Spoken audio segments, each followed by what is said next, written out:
दोस्तों नमस्कार, प्रणाम, अभिवादन स्वीकार करें। शुरू करते हैं आज की बड़ी खबरें। यदि आपको खबरें पसंद आए तो वीडियो को लाइक जरूर करिएगा और इसी प्रकार की खबरों के लिए आप चैनल को सब्सक्राइब कर लें। खबरें पूरी पाने के लिए वीडियो अंत तक जरूर देखिएगा। और आप हमें प्रदेश के किस जिले से देख रहे हैं कमेंट बॉक्स में जरूर बताइएगा। सरकार करने जा रही है सबके स्वास्थ्य के लिए अभूतपूर्व कार्य। यह कार्य सबके लिए होगा और सब जगह होगा। अभूतपूर्व विस्तार के तहत संपूर्ण कायाकल्प अभियान होगा। शासकीय अस्पतालों में इलाज की अत्याधुनिक सुविधाएं सुलभ कराने के उद्देश्य से मध्य प्रदेश सरकार का बड़ा अभियान है। अब हर शहरों से लेकर ग्रामीण स्तर तक अधिक संख्या में रोगियों को गुणवत्तापूर्वक आवश्यक दवाएं उपलब्ध कराई जाएंगी। वहीं शासकीय अस्पतालों में गंभीर बीमारियों की दवाएं उपलब्ध होने से इलाज पर खर्च में भी कमी आएगी, जिससे आमजन को मिलेगी राहत। वहीं इन नई दवाओं में anti migraine, anti cancer, dialysis solution, नवजात शिशु देखभाल, एंटी हार्मोनल, मसल रिलैक्सेंट, नाक कान गला, डिमेंशिया तथा दंत चिकित्सा की औषधि उपलब्ध होंगी। इस प्रकार सरकार सबके बेहतर स्वास्थ्य के लिए संपूर्ण कायाकल्प अभियान शुरू कर रही है। अब प्रदेश के सभी सरकारी तथा प्राइवेट स्कूल सोलर पैनल की रोशनी से जगमगाएंगे, अर्थात सभी स्कूलों में सोलर पैनल लगाए जाएंगे। मध्य प्रदेश के सरकारी स्कूलों में अब सौर ऊर्जा के माध्यम से बिजली का उपयोग किया जाएगा। इसके लिए प्रदेश के 36,498 सरकारी स्कूलों में सौर ऊर्जा के विकल्प पर विचार किया जा रहा है। स्कूल शिक्षा विभाग अब इन स्कूलों को रोशनी से जगमगाने के लिए सोलर पैनल स्कीम का सहारा लेने वाला है। इसमें लगभग 4 से 5 करोड़ रुपए की लागत लगने वाली है। अगले 2 साल में विभाग द्वारा करीब 20,000 स्कूल की कक्षाएं रोशनी से जगमगाएंगी। स्कूल शिक्षा विभाग द्वारा 22 जुलाई 2022 को जारी रिपोर्ट के अनुसार प्रदेश में 98,663 प्राइमरी व मिडिल स्कूल हैं। धीरे धीरे करके सभी स्कूलों की कक्षाएं अब रोशनी से जगमगाएंगी। किसानों के लिए काम की खबर है। प्रधानमंत्री किसान सम्मान निधि योजना में ई-KYC कराने की तारीख फिर बढ़ गई है। हालांकि यह तारीख कुछ राज्यों के लिए बढ़ी है। किसान सम्मान निधि प्राप्त कर रहे उत्तराखंड के 3,38,000 से अधिक किसानों ने KYC नहीं करवाई थी, जिससे इनकी सम्मान निधि पर बंद होने का खतरा मंडरा रहा था। इस कारण केंद्र सरकार ने इन किसानों के लिए ई-KYC कराने की तिथि बढ़ा दी है। अब आप 15 अगस्त तक ई-KYC करवा सकते हैं। वहीं उत्तराखंड राज्य में 9,14,000 किसानों को सम्मान निधि राशि मिलती है, जिसमें से 3,38,000 किसानों ने अभी तक ई-KYC नहीं करवाई है।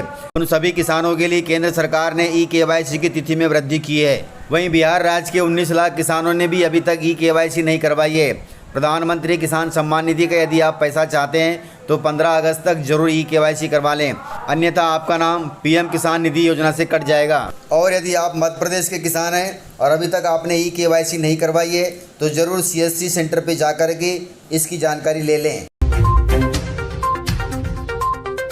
पूर्व CM कमलनाथ जी का बड़ा ऐलान है। उन्होंने कहा कि अगले 14 महीने बाद फिर मध्य प्रदेश में कांग्रेस की सरकार बनेगी। कांग्रेस की सरकार बनते ही कांग्रेस की पुरानी योजनाएं फिर से शुरू कर दी जाएंगी। उन्होंने कहा कि शिवराज सरकार से जनता त्रस्त हो चुकी है। अगले 14 महीने बाद होने वाले विधानसभा चुनाव में फिर से कांग्रेस की सरकार सत्ता में वापस आने वाली है। उन्होंने कहा कि हाल के निकाय और पंचायत चुनाव के परिणाम ने संकेत दे दिए हैं कि 2023 के चुनाव में क्या होने वाला है। उन्होंने कहा कि जैसे ही प्रदेश में पुनः कांग्रेस की सरकार आएगी, रुके हुए काम फिर से शुरू करा दिए जाएंगे। प्रदेश का किसान, नौजवान, आम आदमी जानता है कि हमारी सरकार ने क्या किया था। हमको किसी से प्रमाण पत्र की जरूरत नहीं है। इस प्रकार पूर्व CM कमलनाथ ने सत्ता में वापसी का ऐलान किया है। फसल बीमा की राशि को लेकर बड़ी खबर सामने आई है। किसानों को नहीं मिली है पिछले 6 महीने से फसल बीमा की राशि। इसके लिए किसानों ने CM हेल्पलाइन पर भी शिकायत कर दी। धार जिले में आयोजित प्रधानमंत्री फसल बीमा राशि भुगतान वितरण कार्यक्रम में बीमा राशि 3,54,210 रुपये स्वीकृत होने के कारण डमी चेक सौंप दिया गया था किसान को। लेकिन चेक मिलने के 6 महीने बाद भी किसान के बैंक खाते में रकम ट्रांसफ़र नहीं हो पाई है। फसल बीमा राशि की आस में किसान ने कृषि विभाग व अन्य संबंधित दफ्तरों के चक्कर लगाए, लेकिन कोई सकारात्मक सहयोग नहीं मिलने के कारण परेशान होकर किसान ने CM हेल्पलाइन पर भी शिकायत की। इस पर भारतीय किसान संघ के नेता अनमोल पाटीदार जी ने बताया कि इस बार कृषि विभाग की तरफ से स्वीकृत ऋण प्रकरणों की सूची भी जारी नहीं की गई है। इस कारण कितने और कौन किसान बीमा क्लेम राशि के लिए चयनित हुए हैं, यह भी अभी तक क्लियर नहीं हुआ है। जिन्हें मन से चेक सौंपे गए उन्हें आज तक रकम नहीं मिली है। इस पर विभाग के डीडीए ज्ञान सिंह मोहनिया ने बताया कि पैसा आया तो है, लेकिन एक बार मुझे देखना पड़ेगा, जिसके बाद स्पष्ट हो पाएगा कि कौन किसान की कितनी राशि आई है। इस प्रकार से प्रदेश के हजारों किसान ऐसे हैं जिनको चेक मिल भी गए हैं, लेकिन अभी तक उनके बैंक खातों में फसल बीमा की राशि नहीं आई है। इसलिए किसान फसल बीमा में रुचि नहीं ले रहे हैं। मध्य प्रदेश सरकार ने रेत खनन के लिए अब नई नीति लागू की है। अब 5 वर्षों के लिए दिए जाएंगे रेत खदानों के ठेके। नई नीति अगले साल से होगी चालू। इसके प्रारूप पर मंथन शुरू हो गया है। सरकार 3 की बजाय 5 वर्ष के लिए रेत खदानों का ठेका दे सकती है। जानकारों का मानना है कि इससे ठेकेदारों को 2 साल ज़्यादा काम करने का मौका मिलेगा। इससे रेत के दाम नियंत्रित रहेंगे। वहीं जिला स्तर पर छोटे समूह बनाकर खदानें नीलाम करने की भी तैयारी है। वर्ष 2023 में प्रदेश में नई रेत नीति लागू होनी है, जिसकी तैयारी शुरू हो गई है। इस बार तहसील स्तर पर रेत खदानों के समूह बनाकर भी नीलामी की जाएगी। नीलामी स्थानीय स्तर पर होगी, जिसके पूरे अधिकार प्रत्येक जिला कलेक्टर को रहेंगे। मानसून को लेकर बड़ी खबर है। मानसून पुनः सक्रिय हो गया है। इसके तहत प्रदेश के 17 जिलों में भारी बारिश के लिए येलो अलर्ट जारी किया गया है। वहीं 5 संभागों में बिजली भी गिर सकती है। मौसम विभाग के अनुसार ग्वालियर चंबल संभाग के अधिकांश स्थानों पर, शहडोल जबलपुर संभाग के जिलों में अनेक स्थानों पर, वहीं रीवा, सागर, नर्मदापुरम, भोपाल, उज्जैन, इंदौर संभागों के जिलों में कुछ स्थानों पर वर्षा या गरज चमक के साथ बौछारें पड़ सकती है। इसके लिए विभाग ने येलो अलर्ट जारी कर दिया है। इसके अलावा 9 और 10 अगस्त को वर्षा की गतिविधियों में फिर बढ़ोतरी की संभावना है। हालांकि आप सभी ने देखा होगा कि जब बारिश शुरू हो जाती है और बारिश के मध्य में कभी भी बिजली और गड़गड़ाहट नहीं होती, लेकिन इस बार बहुत ज़्यादा बिजली और गड़गड़ाहट हो रही है। इसलिए सावधान और सतर्क रहने की ज़रूरत है। राशन हितग्राहियों के लिए बड़ी खबर है।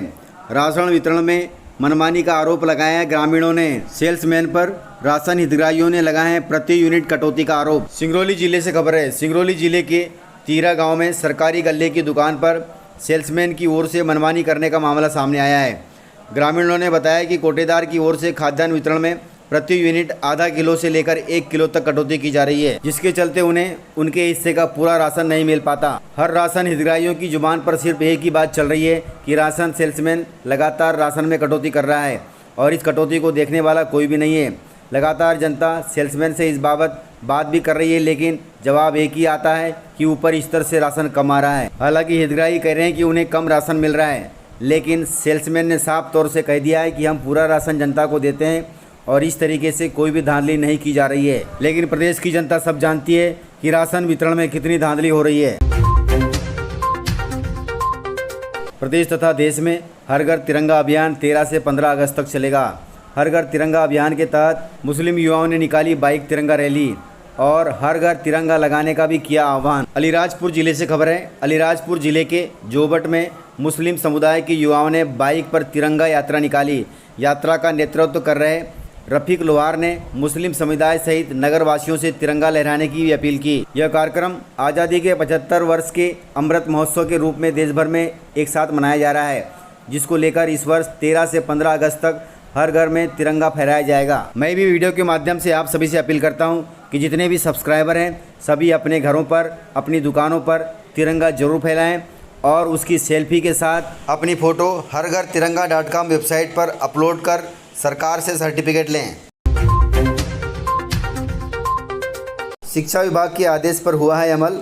प्रदेश में स्कूली बच्चों के बस्तों का वजन कम करने का आदेश दिया गया था। इस पर अमल शुरू हो गया है। प्राथमिक स्कूलों में बच्चों के बस्तों का वजन 2.5 किलो होना चाहिए। वहीं माध्यमिक स्कूलों में बच्चों के बस्तों का वजन 5 किलो होना चाहिए। उमरिया जिले के स्कूलों में इस पर अमल शुरू हो गया है। उमरिया जिले में स्कूल के बच्चों के बस्ते के वजन को कलेक्टर ने निर्धारित कर दिया है। आदेश को अमल में लाने के लिए अधिकारी स्कूल पहुंचकर बस्तों के वजन की जांच भी कर रहे हैं। शासकीय और अशासकीय स्कूल के बच्चों के लिए बस्तों के वजन का निर्धारण भी कर दिया गया है। उसी निर्धारण के अनुसार बच्चों के बस्तों का वजन होना चाहिए, अन्यथा कलेक्टर द्वारा कहा गया है कि स्कूल के प्राचार्य पर होगी कार्रवाई। उमरिया कलेक्टर संजीव श्रीवास्तव जी ने बताया कि बच्चों का बचपन बचाने और उन्हें स्वस्थ रखने के लिए यह अभियान चलाया जा रहा है। प्राथमिक विद्यालय में पढ़ने वाले बच्चों के बस्तों का अधिकतम वजन 2.5 किलो और माध्यमिक विद्यालय के बच्चों के बस्तों का वजन 5 किलो होना चाहिए, जिसका जिले में अभियान शुरू कर दिया गया है। कलेक्टर साहब ने कहा कि अधिक वजन से बच्चों के पीठ, कंधों में दर्द और रीढ़ की हड्डियां प्रभावित होने की शिकायत मिल सकती है। जिला और जनपद स्तर के अधिकारियों को स्कूलों में बस्तों के वजन की माप के निर्देश भी दिए गए हैं। इससे यह अभियान सफल बना रहेगा। इस प्रकार इस पर अमल प्रदेश के सभी जिलों में शुरू हो जाना चाहिए ताकि बच्चों का बचपन अच्छा रह सके। तो इस प्रकार से जानकारियाँ थी। यदि आपको जानकारियाँ पसंद आई हो तो वीडियो को लाइक ज़रूर करिएगा। तो मिलते हैं सर अगली वीडियो के साथ, तब तक के लिए जय हिंद।